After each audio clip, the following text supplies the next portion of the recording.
Hey guys, what is up? This is Keisha and I'm back today to do another video. On today, let me fix myself, let me gather myself, honey. Okay, so on today, I wanted to have a conversation with you all talking about parental rejection. Parental rejection. And what I wanted to say about just rejection overall is that nobody likes to be rejected. But however, it's like with parental rejection, that to me is the ultimate rejection. And the reason why parental rejection feels like or is the ultimate rejection is because your parents are looked upon as the people that are here on earth that is supposed to love you and care for you and accept you when nobody else does, right? Parents have to deal with a lot and they look past a lot, a good parent. And again, they are looked to and they are seen as the people who love you and accept you the most when nobody else does. Now, children are rejected for many different reasons, many different reasons. And in my book, I'm Enough, I talk about rejection in depth. One of the common things that I see and I have experienced for my own self is when a parent maybe gets in a new relationship and they got a new significant other and they're having to share their attention, their time, and their affection with somebody else, right? And for some children, like they can really feel neglected or abandoned or feel rejected, right? And that shouldn't be ignored, and we're going to talk about that in a second.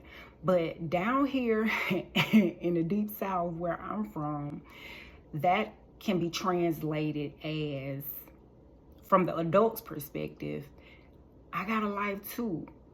I matter too. I want to be loved too. I need attention too. What about me? I want a life outside of my kids. What I want matters too. I'm the parent, they the child. I'm gonna do what I want to do. They'll be all right. I'm doing everything else. Can I have something of my own too? Now, I understand that as well. However, to that I would say, when you start to have children or when you have kids, your life is not your own. It's not just about you. Every choice you make, every decision that you make, every move that you make needs to be with your children in mind.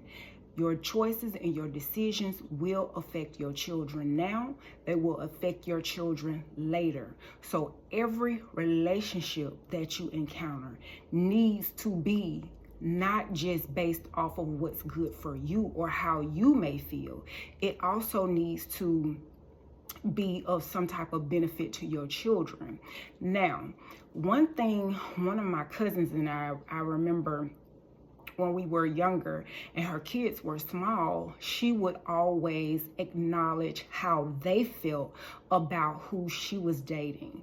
They were able to come to her and say, hey, Ma, I don't like, your new boyfriend. I don't like who you dating. I don't like the way he's treating you, yada, yada, yada.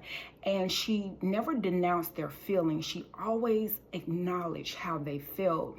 And one thing I remember her consistently saying is that my children don't have to like who I date. They don't have to even care for him. However, they definitely must respect whoever I choose to be with. And I like that she kept that two-way communication open with her children, right? So, and as well as telling them, hey, you don't have to like them, but you definitely have to respect them, right? So I really liked that she set that structure and set that order for them. However, I will also say this. So often the voice of children go unheard. So often, people are parenting and they don't have a handbook. So often parents will get it wrong. And I have heard parents openly say that they put their significant other in front of their children. And so they were maybe a very poor choice of words. And even if you think that is some things that you shouldn't say, I'm learning that.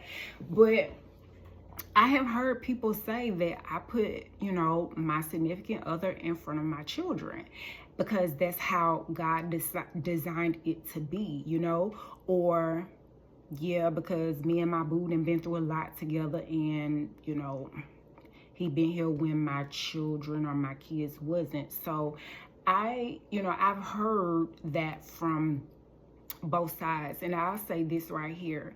If you are dealing with parental rejection, I would encourage you to definitely seek healing for that.